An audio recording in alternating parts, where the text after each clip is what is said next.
I'll give you a hint. It's in the hundreds, so go a little bit higher than the hundreds. 300. Hmm? I don't know. I'm just guessing at this point. 250 other people. 250 other people. Okay, yeah, that I didn't remember, but okay. So Dad was close. Yeah. All right. Closer than me. Episode 49, The Phantom Cats. Ooh, okay, I might actually remember these because I kind of liked that episode. I wasn't sure I was going to like it as much as I wound up liking it. You're right. How long had the more prominent sites been around? In England, thousands of years, but every place else, I want to say within the past 20, 30 years, maybe? Mom?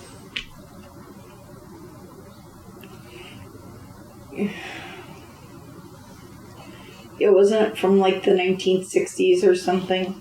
Yeah, I want to say that's about right. With the exception of England, where there's never been a period in English history where there has not been reported sightings of these cats. I'm probably way off. My brain hurts. Well, I don't know. 60 years, actually. 1960, 1921, so that puts you pretty much right on fleek, as they say. This one's going to be an easier one, so I'm hoping both of you get the point. Aw, she wants us to both win. That's so sweet. What are phantom cats also known as? Alien big cats, ABCs.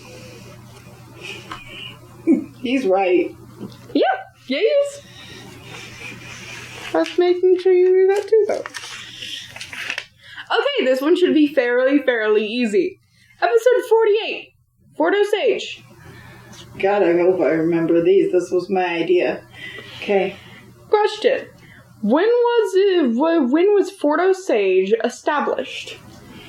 1868?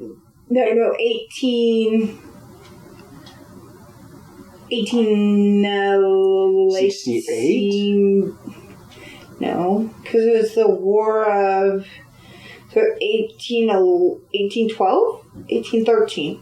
I don't know.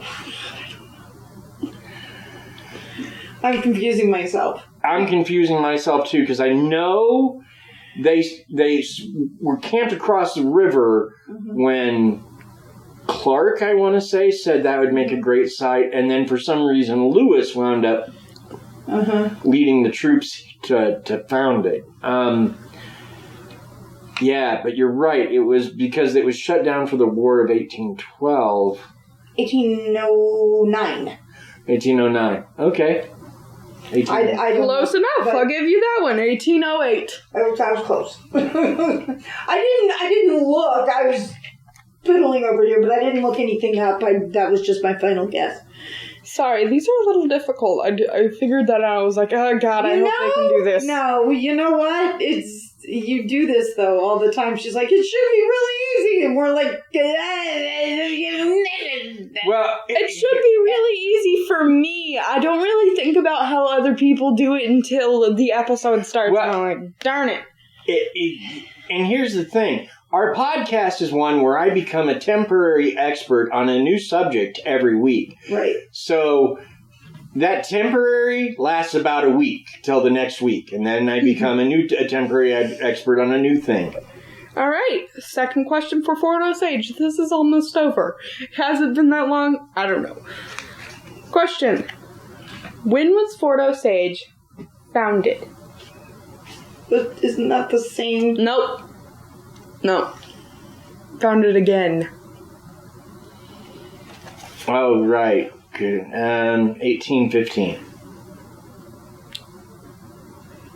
No, when they rebuilt it. Like rebuilt that it. That was in the like 1950s, or 1951 or late 1940s. Because are you sure? Because I thought it was in 1922. Mom is correct. It was in the 1940s. Okay. All right, last one. Episode 47. The alien sightings in the lake. Oh, in Russia's Lake Baikal. Okay. Yep. Okay. What is the maximum depth of the lake? Around a mile. How much is a mile? Meters. Do you remember? I don't remember. 1,000 plus, really. Like 1,500 meters. Yeah, 16. Something like that. 1,600 meters. Yep. Over 1,600 meters. Which would be 3,500 feet, if I'm not incorrect. Yeah, I don't think you're incorrect, and I want to say that's actually closer to 2 miles. Because I think a mile is something like 1,800 feet. How many meters? How many meters in a mile? 1,609 meters is 1 mile. Cool. So, yeah, that's like 2 miles then. If it's 3,000... Oh, wait, no, it's... It's only 100... 1,600 meters. Okay, yeah, that would 1,600 meters. So, yeah, it would be equivalent to a mile. Yes.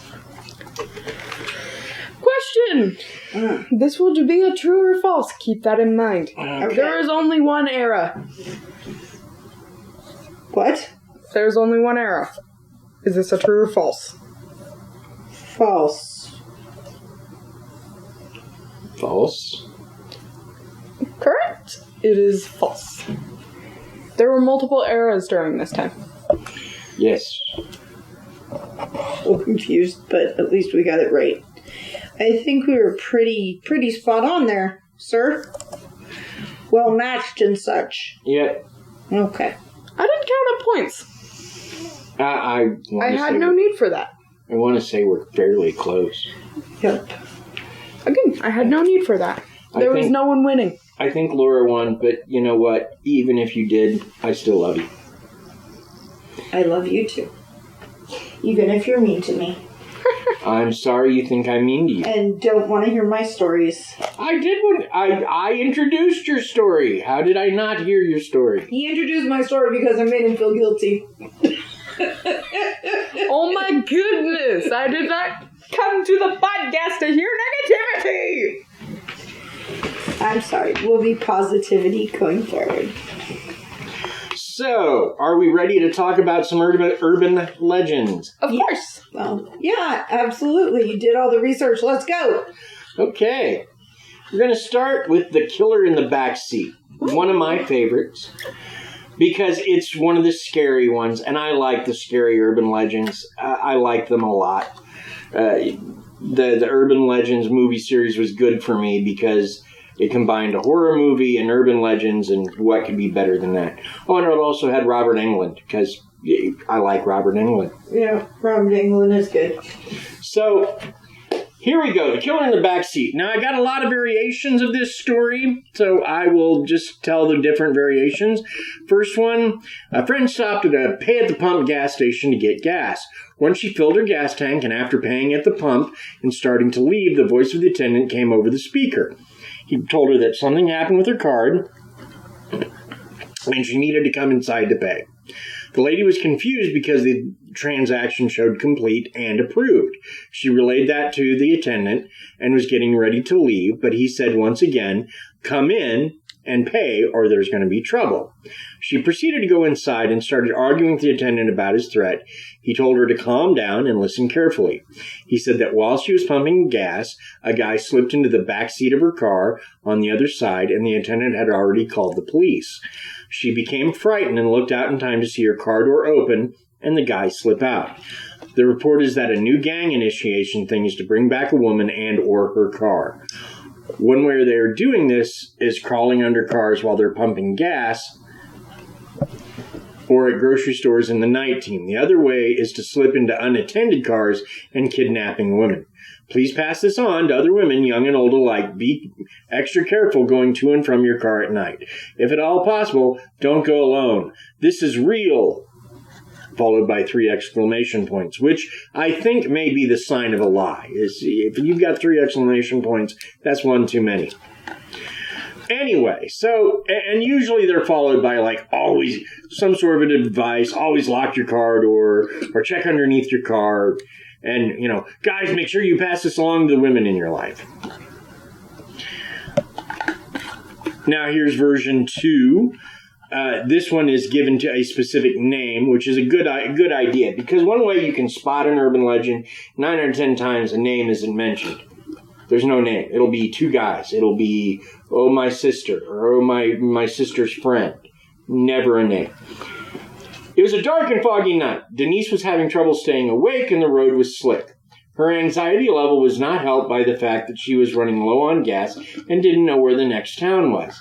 Finally, just as she thought she would have to pull over and sleep till morning on the side of the road, a tiny gas station appeared. Very run down, but a gas station nonetheless. She pulled in. The attendant made his way around the car and seemed to be very distracted as she asked him to fill it up, and even seemed to be making faces at her.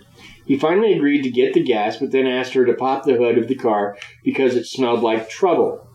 Her anxiety from being on the road was starting to flare up again, and she was all alone in a creepy gas station out in the middle of nowhere, and an attendant was finding reasons to keep her there. He asked her to come look at the engine. He had to show her something.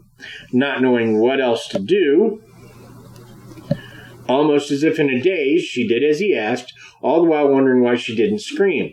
As she rounded the front of the car, he grabbed her arm and said, "This car needs a tow. You'll have to come with me into the office." Then he put his hand over her mouth and forced her into the office.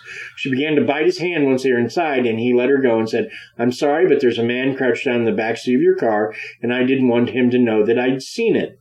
They called the police who came to arrest the man, who turned out to be a serial killer who, unbeknownst to Denise, had stowed away in her car and was waiting for the opportune moment to add her to his list of victims.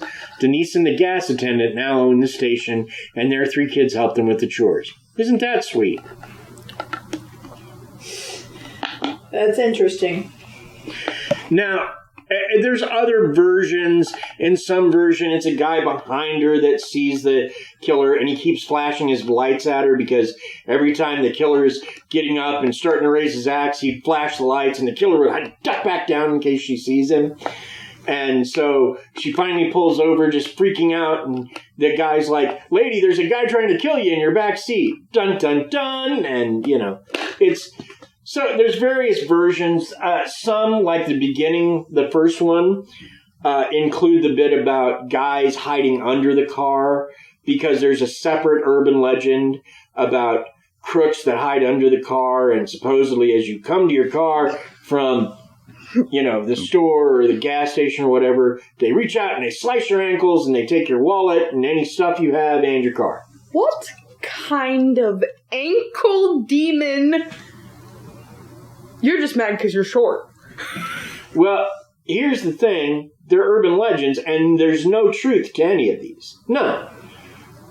Sometimes an urban legend has a kernel of truth, but this particular one, the killer in the back seat, doesn't have any. In fact, the closest that ever happened was a killer did hide in a car, but it turned out to be a police detective's car, and the cops saw him and shot him. Fun. So it has nothing in common with the urban legend, because the urban legend, it's always a female in the car, always, and it's always a guy that points out, "Hey, there's a killer in your car." Now, I've never thought about it, but anybody who studies these things say that the killer in the car is kind of a sexist urban legend, because the point of it seems to be is this know-nothing woman can't figure out that there's a guy hiding in her back seat trying to kill her, and some well-reasoned male has to point this out to her. And not another female. Wow. That is pretty sexist. Yeah. And like I said, the only instance of this ever happening was